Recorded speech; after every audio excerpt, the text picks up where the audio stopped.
But the topic of today's video is Scalebound, Crackdown 3, and Quantum Break coming to PC. Could they? Maybe. Will they? I really don't know. But apparently Microsoft has no plans to bring the Xbox One games, Scalebound, Crackdown 3, and Quantum Break to PC right now. But they could be released for computers later, says Xbox boss Phil Spencer in a new interview.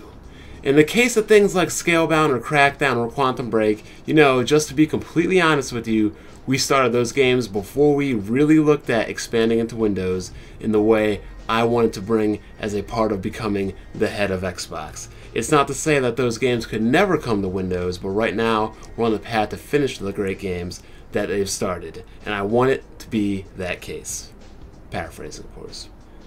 Anyway, what he's basically saying is this whole new PC Windows 10 initiative, it started after the development for these games. So these games went into development purely for the Xbox One as their main focus, not for the PC, not to be ported later for the PC. But whether they come to PC at a later time, well, that's still up in the air.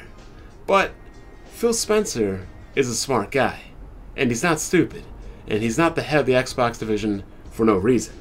He knows where PC gaming is. He knows where PC gaming is going. He knows Windows 10 has the potential to be a big hit. 130 million people on Steam. That's a lot of consumers. If you're making these games and you are putting it out there for 130 million people to buy, and keep in mind, not everybody even uses Steam, but if you put that game out on the PC as well as the Xbox One, well then guess what? You have increased your amount and your potential of total sales far more than just what it would be with the Xbox One. As that prior video I showed earlier, multiplats are actually selling better on the PC than the Xbox One.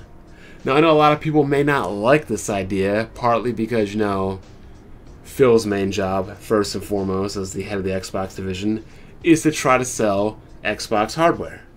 Now if you put the games on the PC, people like me that primarily game on a PC, well, it doesn't really leave me with any incentive to go out and buy an Xbox One when I know those games are eventually going to come to the PC, 1080p, 60 frames per second, better, you name it, whatever. Then again, you have games like Crackdown 3. How would those work on the PC? I assume that they'll be integrated with the same cloud computing that the Xbox One will use. That's yet to be seen, but who really knows? Again, will these games come? Will they not? But the fact that we even ask these questions or ponder or wonder about them, to me, it doesn't make the Xbox brand weaker, but it goes to what I said all along. If I'm buying a PlayStation 4, I know the exclusives on Sony's console stay exclusive. If I buy them on the Xbox brand or the Xbox One or the Xbox 360, whatever console they've ever had out, there's always that chance and always that possibility that these games eventually come over to the PC. And that's just the way it is. So for anybody claiming or thinking that PC gaming is irrelevant or an afterthought or nobody cares about it or it doesn't count or it doesn't matter, well, if none of that matters, then really and truthfully speaking, the Xbox brand doesn't matter either. Because Phil Spencer is not only putting his attention towards the Xbox brand, he's putting significant attention to Windows and PC as well. So if he doesn't care about Windows, then he's really not caring about Xbox now either. But the bottom line is, and the truth of the matter is, he cares about both. And he cares about pushing both.